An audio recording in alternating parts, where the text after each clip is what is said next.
આણંદપુરના એક ખૂણામાં ઝૂંપડા જેવા માત્ર 3 મકાનો પોતાના દેખાવથી આવતા જતાનું લક્ષ્ય ખેંચી રહેતા. જૂની ખખડધજ આમલી ત્રણેય મકાનોને ઢાંકતી, ચારે તરફ ગટરની દુર્ગંધ છૂટતી અને ધૂળના ગોટા ઉડતા.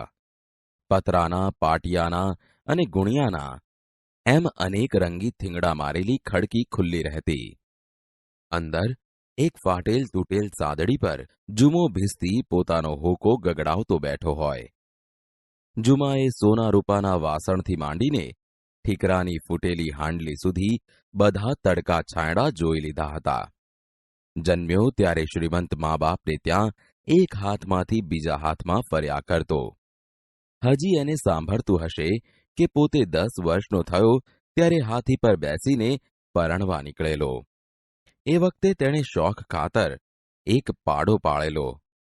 આજ અનેક રંગો જોયા પછી બંને જણા વેણુ અને જુમો સાથે રહેતા.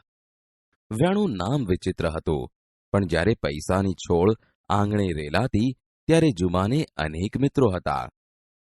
તેમાંથી કોઈક સાહિત્ય રસિક હિન્દુ મિત્રે પાડાને આવું કુમળું વેણુ જેવું નામ આપી દીધેલું. પછી તો એ ચાલ્યો. જુમો લક્ષાધિપતિ હતો, ભિખારી બની ગયો, વળી ચડ્યો, પાછો પડ્યો અને આજે છેવટે આ 3 તૂટેલા ઝૂંપડામાં એનો બધો સામાન સચવાઈ રહેતો. એકમાં વેણુ બંધાતો, વચ્ચે બારણું હતું, તેમાંથી શેઠ ને નોકર આખો દિવસ એકબીજાની સામે જોઈને બેસી રહેતા. અને ત્રીજા ઝૂંપડામાં ઘાસ ભરાતું. અનેક મિત્રો આવ્યા, ગયા, મળ્યા અને ટક્યા.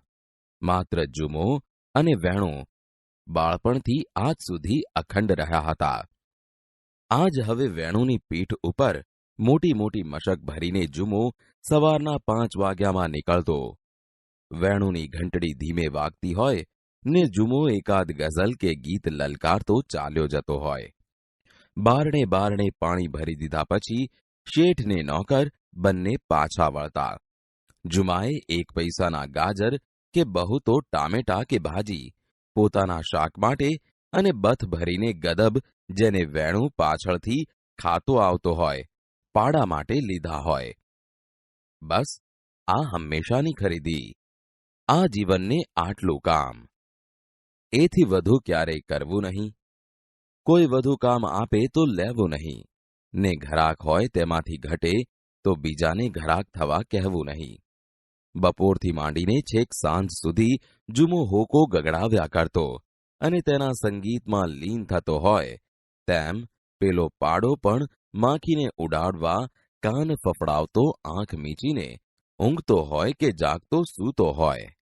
શેઠ ને નોકર બપોરથી સાંજ સુધી સામસામે એકબીજાને નિહાળ્યા કરતા.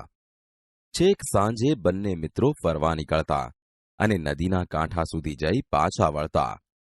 વખતે સવારે કામ થોડું હોય તો સવારે પણ નીકળી પડતા.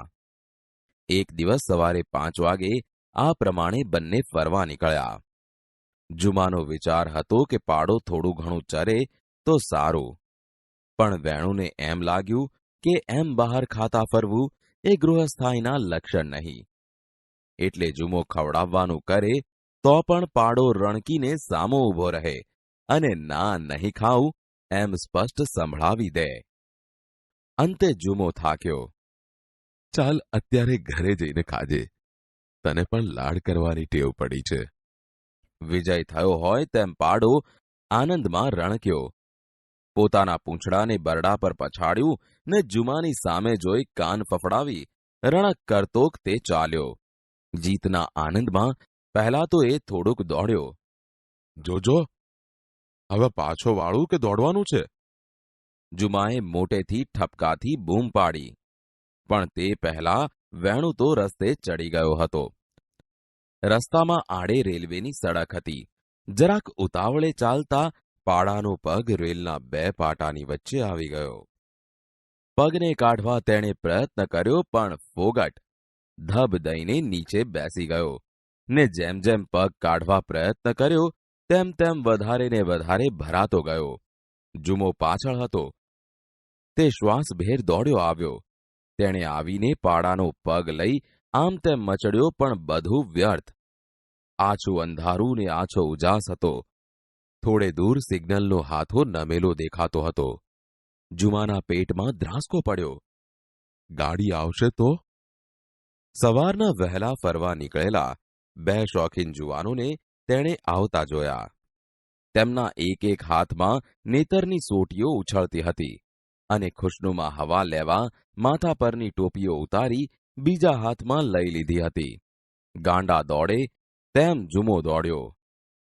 એ ભાઈ સાબ, મારો પાડો અબ ઘડી કપાઈ જશે. જુઓ, જુઓ, પેલા પાટામાં સપડાયો છે. બંને જણાએ જુમાએ દેખાડ્યું ત્યાં જોયું. કાંઈક કાળું તરફડતું લાગ્યું. શું છે? મારો વેણું, પાડો. ઓહો, જા જા, ફાટકવાળા પાસે દોડ. તમે મા બાપ ટેકો દો તો પગ નીકળી જાય, જીવ બચે. અમે તું દોડ દોડ, ફાટકવાળાને કહે. એમ કહીને એ બંને જણા તો ચાલતા થઈ ગયા. જુમો ફાટકવાળા તરફ દોડ્યો, પણ ઘરમાંથી આવતા ઘંટીના અવાજ સિવાય કોઈ માણસ ફરકતું લાગ્યું નહીં. એટલામાં છેટે ગાડીની સિસોટી સંભળાઈ. જુમાએ ચારે તરફ એક નિરાશ દ્રષ્ટિ ફેંકી, પણ માણસનું કોઈ છૈયું સરખું જણાયું નહીં. તેણે ઝડપથી દરવાજાની સાંકળ ખખડાવી. ઘંટીના અવાજમાં તેનો સાદ સંભળાય તેમ હતું નહીં. તેણે જોરથી બારણામાં પાટું માર્યું. એ કોણ? એ ચાલો ભાઈ બહેન, સિગ્નલ ફેરવો, મારું જનાવર કચરાઈ જશે. ઘેર કોઈ ભાઈ માણસ નથી? દોડો દોડો, મારું જનાવર કપાય છે. જુમાએ હતું તેટલું બળ કરીને ચીસ પાડી, પણ એના કર્કશ પડઘા સિવાય શાંતિ જેવી હતી તેવી જ રહી. જુમાએ આકાશ તરફ જોયું. છેલ્લો તારો આથમતો હતો. અજવાળું વધવાને બદલે ધુમ્મસ પથરાતું હતું. ગાડીનો અવાજ તદ્દન નજીક આવતો હતો. તેણે પોતાની લાકડી ફેંકી દીધી. યા પરવરદિગાર! એટલું બોલીને જુમો એકદમ દોડ્યો. વ્યર્થ મહેનત પછી વેણું થાકીને હાંફતો પડ્યો હતો. તેની ગોદમાં તે ભરાઈ બેઠો. વેણુએ તેને શાંત રીતે ખંજવાળ્યા કર્યો. દોસ્ત, ભાઈ, વેણું, આપણે બંને સાથે છીએ હો. દર પળે ટ્રેનના ધબકારા વધ્યા. સિસોટી પર સિસોટી થઈ. જોશબંધ ફરતા પૈડા સંભળાયા. જુમો વેણુને ભેટી પડ્યો, પણ જેવી ગાડી છેક પાસે આવી કે તરત જ પોતે બેભાન થાય તે પહેલા વેણુએ માથું ઊંચક્યું અને પોતાના શેઠને બચાવવા એક ઝપાટે માથું મારીને તેને પાટાથી દૂર ફેંકી દીધો. વેણુ પર થઈને આખી ટ્રેન ચાલી ગઈ. તેના ધગધગતા લોહીના પ્રવાહથી જુમાનું કેડિયું ભીંજાઈ ગયું. તેને કળ વળીને બેઠો થયો ત્યારે લોહીના ખાબુચિયામાં ઢંકાયેલા થોડા છૂટા છવાયા ભાગ સિવાય તેના પ્યારા મિત્ર વેણુનું કાંઈ પણ નામ નિશાન રહ્યું ન હતું.